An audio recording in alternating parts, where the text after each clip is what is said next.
دوسری وصیت ان کی کیا ہے؟ یا بنی انہا ان تک مثقال حبۃ من خردل فتکن فی صخرۃ او فی السماوات او فی الارض یأت بہ اللہ ان اللہ لطیف خبیر۔ اے میرے بچے، عمل خواہ وہ نیکی کا ہو خواہ بدی کا ہو، انہا ہا کی ضمیر ہے عمل کی طرف، عمل خواہ ایک رائی کے دانے کے ہم وزن ہو۔ اب یہ سب سے چھوٹی چیز، رائی کا دانہ، فتیلہ، نقیرہ، یہ تین چیزیں آتی ہیں قرآن مجید میں عام طور پر چھوٹی شے کے لیے، لا یظلمون فتیلہ، لا یظلمون نقیرہ، اور یہ کہ رائی کا دانہ، رائی کا دانہ بہت چھوٹا، تو چاہے وہ نیکی یا بدی ہو رائی کے دانے کے ہم وزن، اور پھر فتکن فی صخرۃ، وہ کسی پہاڑ کی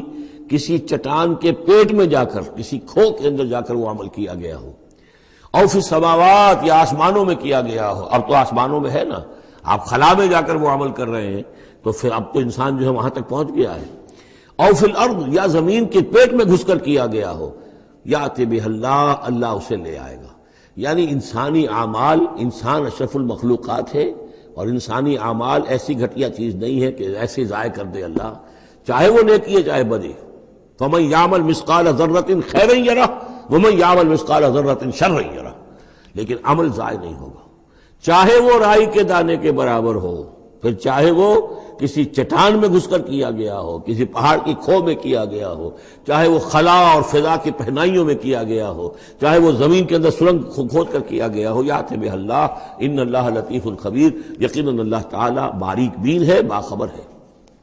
اب دو چیزیں آ گئیں، اللہ کے ساتھ شرک نہیں، اور اعمال کے بارے میں دیکھ لو، نیکی اور بدی کے نتائج نکل کر رہیں گے۔ اس سے آگے بعث بعد الموت کا یہاں تذکرہ نہیں ہے، اس سے بعد جنت اور دوزخ کا، اس لیے کہ یہ چیزیں معلوم ہوتی ہیں پھر نبی کے بتانے سے۔ اصولی طور پر جو چیز حکمت سے انسان جہاں تک پہنچ سکتا ہے وہ دو ہے، ایک خالق اور اس کے ساتھ شرک نہ ہو، اور نمبر دو اس اعمال انسانی ان کا ضرور بدلہ ملے گا۔